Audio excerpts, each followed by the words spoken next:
segunda parte do estudo, onde nós desenvolvemos acontecimentos que justificam o milênio, que é a eleição de Jesus, o Messias, como rei, restantes das nações para ter sobre quem governar, a igreja participante da primeira ressurreição serão os governantes da terra, como reis e sacerdotes. A restauração e regeneração de toda a terra, as cidades destruídas serão regeneradas, restauradas, e as nações vão se multiplicar sobre a face da terra, durante um governo de 1000 anos. A besta não teve 1000 anos para governar, que foi o império da besta, 1260 anos, mais de 1000 anos? Jesus vai receber poder e autoridade sobre as nações para reinar por 1000 anos. E esse poder, ele também vai delegar aos seus. Isso está em Apocalipse, capítulo de número 2. Está aqui, o livro de Apocalipse, capítulo de número 2. Jesus vai delegar essa mesma autoridade que ele recebeu lá, que a gente vê profeticamente em Salmos, para os seus santos. Vamos pedir para o irmão Osnei fazer a leitura. O versículo 20.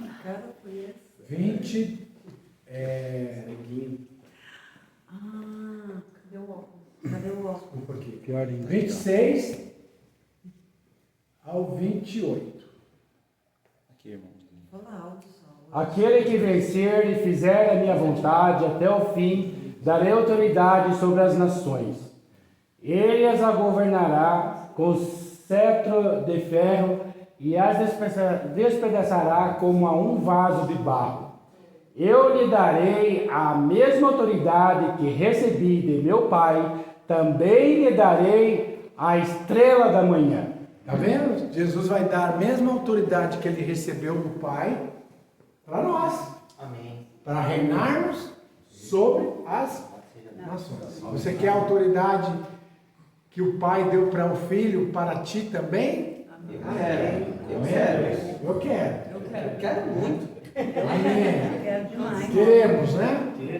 Para isso, nós temos que guardar a vontade, aquele que vencer e fizer a minha vontade até o fim. Está vendo? Até o fim. Então nós vamos governar as nações igual Jesus, com cetro de ferro, e a despedaçará como um vaso de barro. Vamos pedir lá para os irmãos de São Paulo ordenar os sobreviventes para despoluir totalmente o rio Tietê. Precisa mesmo. Né? Poder até pescar, nadar no rio Tietê. Isso é ótimo. Sonho. Pois é, Isso hein? é ótimo, viu? Verdade. Exatamente. Como era antigamente, né? Era antigamente. Antigamente.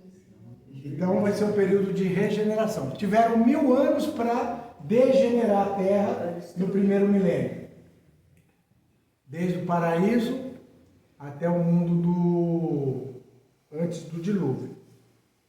Jesus vai ter 1000 anos para regenerar a terra, restaurar todas as coisas como era no princípio. Essa é a vontade do Pai. Existem alguns que pregam que o Deus vem através de Jesus, destrói tudo, mata os animais, destrói tudo, não fica ninguém, nada, e o diabo aqui sem ter quem tentar, e a igreja vai para o céu. Fica 1000 anos um caos. Mas por que então Deus preservou Noé, a arca, os animais para destruir depois tudo novamente? Não faz nenhum sentido, né? Porque Deus vai destruir toda a sua criação, vai acabar com tudo. Diz que até nem uma folhinha vai ficar na árvore. Pode um negócio desse? Mas não, é o contrário. A vontade de Deus é de restaurar todas as coisas. E vai ser um reino. Para ser um reino, tem um território que é o reino de nosso Pai, tem os súditos, que são os restantes das nações, tem os governantes, que somos nós, temos reis, e o rei maior, que é Jesus Cristo. Isaías 45, 18. Oi? Isaías 45, 18 confirma o que o senhor está falando. Isaías 45, 18. 45, 18, que o Senhor não criou a terra para ser vazia, Correto. mas a formou para que fosse habitada. E 1 Coríntios capítulo 15. 1 Coríntios capítulo número 15. Vamos lá. Fala sobre esse período de restauração. Está aqui, ó. 1 Coríntios capítulo 15, versículo 23 até o versículo... Não, esse é o capítulo 1. 1 Coríntios capítulo de número 15. Falta o capítulo. Aqui. Versículo 23 ou 24, né? Até o versículo 28. Aqui. 23, 24, 25. Então, o irmão Valdinei pode ler para nós. 23 até o 28.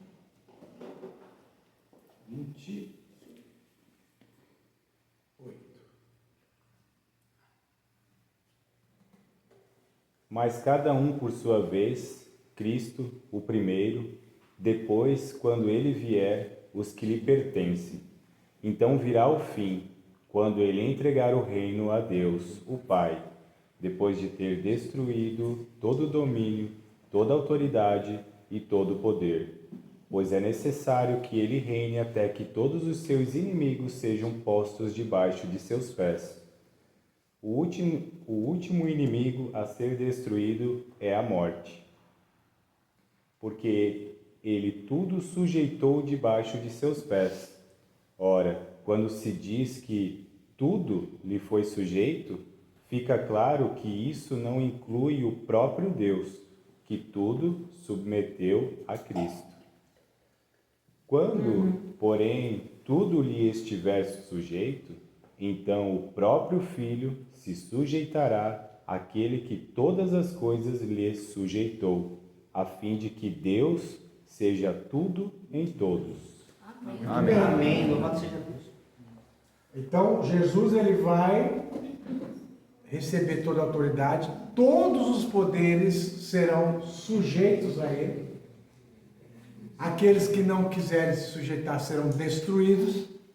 Por isso que a volta de Jesus é comparado àquela grande pedra que destrói a grande estátua que representa a humanidade.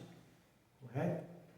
Ao destruir todos os inimigos e sujeitá-los, o último inimigo que vai ser destruído é a morte.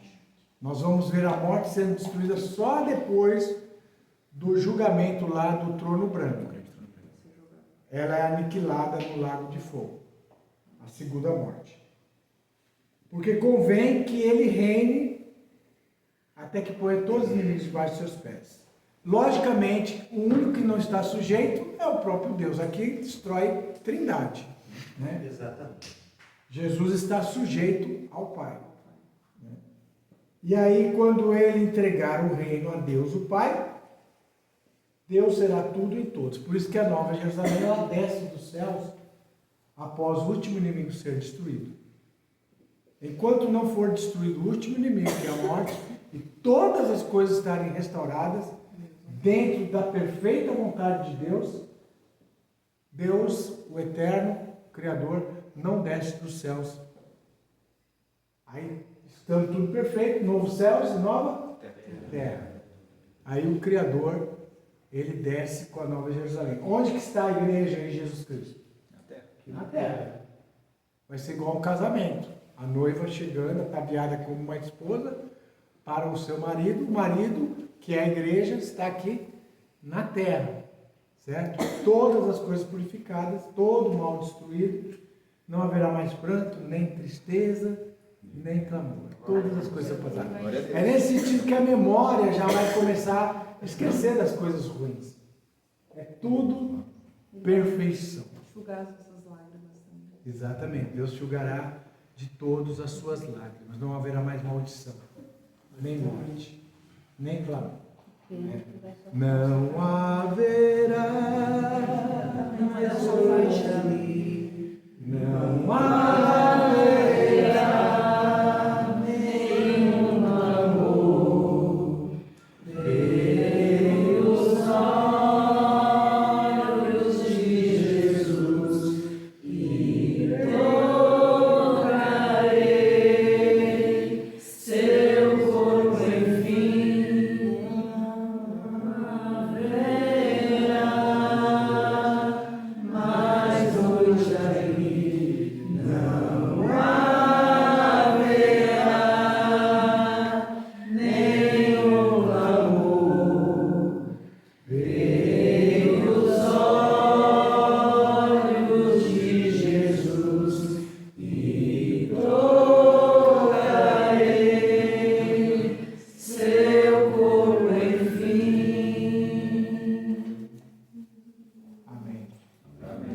As nações andarão à sua luz. Amém? Amém. A Nova Jerusalém é de um tamanho e é de uma descrição difícil até de imaginar, né? Sim, mas é algo que deve ser tão maravilhoso que você pode ficar ali 100 anos contemplando e não enjoa, né?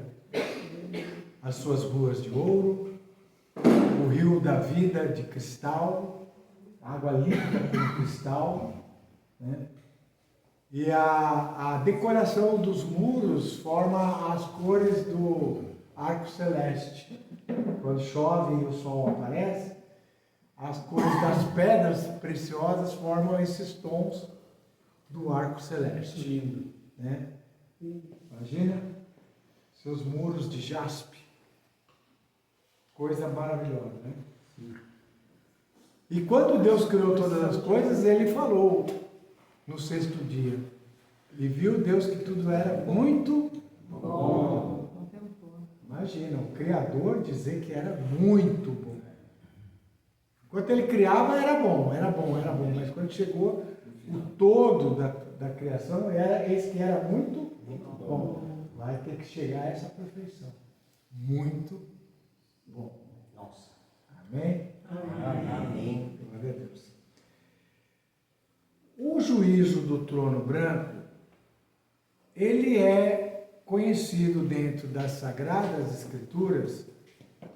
Quando a gente fala Sagradas Escrituras, dentro de uma colocação apostólica, do tempo apostólico, se refere aos livros do Antigo Testamento. Isso. Certo? Estes livros, eles falam de uma ressurreição do último dia. Correto? O conhecimento que nós temos, que foi dado pelo Messias, só agora que nós sabemos que existe uma primeira ressurreição, primeiro Cristo, depois as primícias nós que somos dele, né? Então essa primeira ressurreição é na volta de nosso Senhor Jesus Cristo, na inauguração do milênio. Quem fará parte da primeira ressurreição? A igreja. São os bem-aventurados, os profetas, os heróis da fé e Os mártires. os que estão inscritos no rolo da Assembleia Universal dos Primogênitos e os inscritos no livro de Cristo, no livro do Cordeiro, a igreja. A igreja dormente, a igreja triunfante, viva, né? A igreja dormente será ressuscitada primeiro. A igreja triunfante, viva, será o quê? Transformada num abrir e fechar. Mas vocês sabiam que tem uma curiosidade aí? Mesmo os que morreram, eles vão ter a sensação de que foram transformados num abrir e fechar de olhos.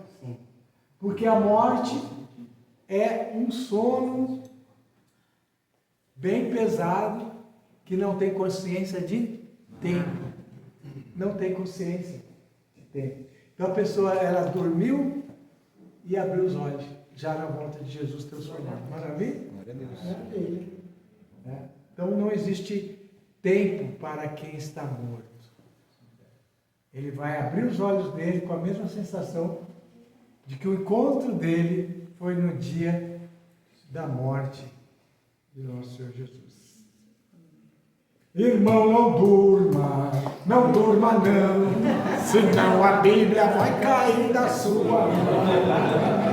Ela é a espada do vencedor contra as astúcias do tentador. A gente cantava esse corinho na hora da vigília, né? Que dá sono, os irmãos já estão começando a dormir. Aí a gente cantava. A última a ressurreição do último dia, ela é descrita na Escritura Sagrada. Uma ressurreição como se for uma ressurreição geral. Isso no livro de Daniel, e no livro de Daniel, capítulo 12, e também no livro de Isaías, capítulo de número 26. Vamos ver essas passagens? Fiquem para os irmãos irem ler. Então, primeiro vamos começar com Daniel 12, 2 e 3. Tá? Então está aqui. Está aqui. Vocês podem ficar tranquilos que às 4 da manhã a gente termina. Você está aceso. Ele sacou o nosso. Olha lá, Daniel 12, do 1 ao 2. Tá bom. Irmã Grazi, lê para nós lá. Chega pertinho lá do microfone. Naquela ocasião, Miguel, o grande príncipe que protege o seu povo, se levantará. Haverá um tempo de angústia como nunca houve desde o início das nações até então. Mas naquela ocasião, o seu povo, todo aquele cujo nome está escrito no livro, será liberto. Multidões que dormem no pó da terra acordarão, uns para a vida eterna, outros para a vergonha, para o desprezo eterno. Então aqui fala de uma ressurreição, que é a ressurreição geral. A ressurreição do último dia. Né? Tanto dos bons como dos ruins. Né? Agora, o Novo Testamento, ele já traz uma revelação no livro de Apocalipse da primeira ressurreição. Isso não é descrito no Antigo Testamento, que existe primeira e segunda ressurreição. Não é descrito, só no livro de Apocalipse, porque ele é revelação. Mostrando que existe uma ressurreição especial, que ela se dá na volta do Senhor Jesus. Para quem que é? Para todos os heróis da fé, para todos os escolhidos e a igreja. Certo, irmãos? Muito bem. Aí nós temos a ressurreição geral dos que dormem no pó da terra, que acordarão. Uns para a vida eterna e outros para a vergonha e para desprezo eterno. Então fica a pergunta. Na ressurreição geral, vai ter pessoas que vão ser absolvidas para a vida eterna? Sim. Nós acreditamos que sim. Não seria julgamento. São os casos, né? São os casos de pessoas que nasceram em épocas que precisam de um julgamento. O caso de Nínive, por exemplo. Nínive não aceitou a pregação de Jonas? vai ter que ser julgado. Até Sodoma e Gomorra vai ser julgada. Então, a rainha do sul, ela não foi lá ver Salomão, né, um ato de fé? Diz que ela vai julgar aquela geração do tempo de Jesus, porque ela, ouvindo de Salomão, se deslocou acho que mais de 1 milhar de quilômetros para conhecer Salomão e ouvir a sabedoria dele, né? E aqueles que estavam ouvindo Jesus não aceitaram a mensagem de Jesus e nem deram crédito nele, mesmo vendo os milagres. Então Jesus falou que vai haver um julgamento. Sim. Quando que vão ressuscitar esses? Na ressurreição geral, na segunda ressurreição. Há aqueles que defendem que a segunda ressurreição é só para condenação. Mas, por que é aberto o livro da vida? Exatamente como diz o livro de Daniel, capítulo 12. O livro da vida é aberto porque tem pessoas no livro da vida que vão estar ali naquele momento. Quem não estiver no livro da vida é que vai ser lançado no lago de fogo. Sim. Condenado. Certo? Então existe um julgamento justo. Mas Lembrando que não serão como anjos. Sim, tudo indica que aqueles que tiverem parte na segunda ressurreição e forem absorvidos são aquelas nações que andarão à luz da Nova Jerusalém. Não entram dentro dela, mas andam à luz da Nova Jerusalém. Apesar das dimensões da Nova Jerusalém, ela não vai ocupar toda a terra. Ela vai ocupar uma faixa ali de 2.500 quilômetros, 2.000 e poucos quilômetros de lateral, né? Ela é tipo um cubo, né? Vão se alimentar da árvore, né? Do Apocalipse 22. Exato, diz que as nações receberão As folhas dos frutos da folha. Apocalipse 22. Apocalipse 22. Se a terra será restaurada, os mares irão se abaixar. Aqui, ó. Vai aumentar a terra. Apocalipse 22 fala disso aqui. Irmão Osnei, leu esse trecho aqui do Apocalipse 22. Quer ver? Versículo 1 e 2. Olha lá. Então o anjo me mostrou o rio da água da vida, que, claro como cristal, fluía do trono de Deus e do Cordeiro. No meio da rua principal da cidade, de cada lado do rio, estava a árvore da vida, que frutificava 12 vezes por ano, uma por mês. As folhas da árvore servem para a cura das nações. Quem são essas nações? Oi? próximo é o Rubens que lê. Próximo é o irmão Rubens.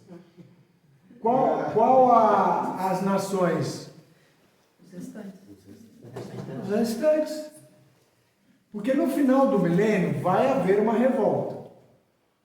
Antes da decisão da Nova Jerusalém. Antes do trono branco.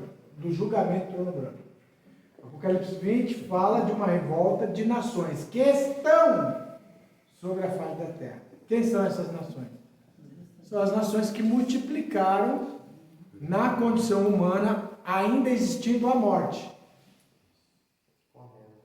Que são os súditos deste reino, que nós governamos sobre ele. No final do milênio, o diabo é solto para dar uma quê?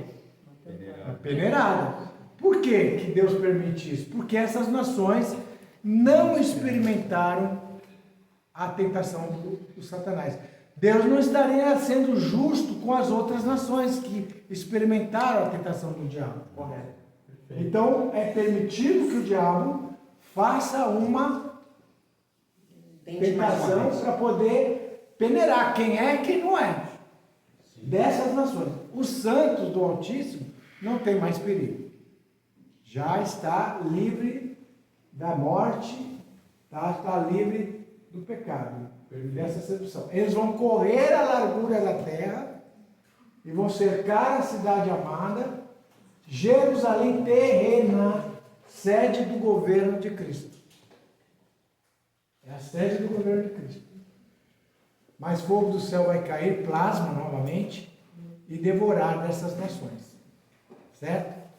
Tendo o juízo do trono branco, aqui continuam existindo nações. E essas nações terão acesso à árvore da vida. E esta árvore da vida será para a cura delas. Não existirá mais a morte. E assim, o reino de Deus, Jesus entregará o reino a Deus, ao Pai, e Deus será tudo em todos. Glória a Deus. Eu quero estar lá. Amém. Quem quer estar lá? Amém. Ó, quando vocês chegarem lá, converse 100 anos com um, 100 anos com o outro. Mas pergunta, cadê o evangelista Flávio? Eu vou perguntar para vocês. Que eu quero estar lá. Amém. Amém. Amém. Perguntas? Tem chance, como eu já ouvi pessoas que imaginam dessa forma, da Terra voltar a ser uma espécie de Pangeia, como era no início? A Bíblia não entra em detalhes sobre isso. Mas pode ser que sim. Né? Pode ser que, novamente, com tudo que vai acontecer, Deus una tudo numa única terra. Né? Mas é uma coisa que não tem como a gente bater martelo. Né? Seria especulação. Tá certo? Fala, meu irmão Ronaldo, pipoqueiro. Uma dúvida, né? No caso, a sede de Jesus, o reino dele vai ser em Jerusalém, né? No milênio. No milênio. Isso. Então, aqueles que estarão reinando com ele vão reinar de Jerusalém também? Ou vão estar, por exemplo, como o irmão falou, né? O pessoal do Brasil vai estar aqui no Brasil governando, como é que é isso? Olha, um reino tem os seus representantes viajam para levar as ordens, para fazer as funções, né? Embora a sede seja lá em Jerusalém, não significa que a gente vai ficar lá em Jerusalém confinado lá. Vai haver delegação. Então, nós vamos ser, para cada nação, levados para trazer as ordens, a palavra do Senhor, trazer as instruções, governar, assumir o papel. Ele não disse lá, foste fiel, terá poder e autoridade sobre 10 cidades? Vai ter que estar indo lá naquela cidade. Tipo um governador? Oi? Tipo um governador hoje em dia? Senador, governador, presidente? Deu para entender, irmão? Vamos encerrar então essa parte? Tá certo? Então, Mancane. Eu te já para ser uma guerreira, mas tá com sono. Bom, irmãos, então o plano de Deus se concluiu. Deus é tudo em todos. A morte foi destruída. Tudo que tinha que ser feito foi feito. E aí não haverá mais tempo, não haverá mais dor, nem pranto, nem fome. Amém? Amém. Glória a Deus. Então, nós encerramos essa segunda parte. Em nome do Senhor Jesus. Amém.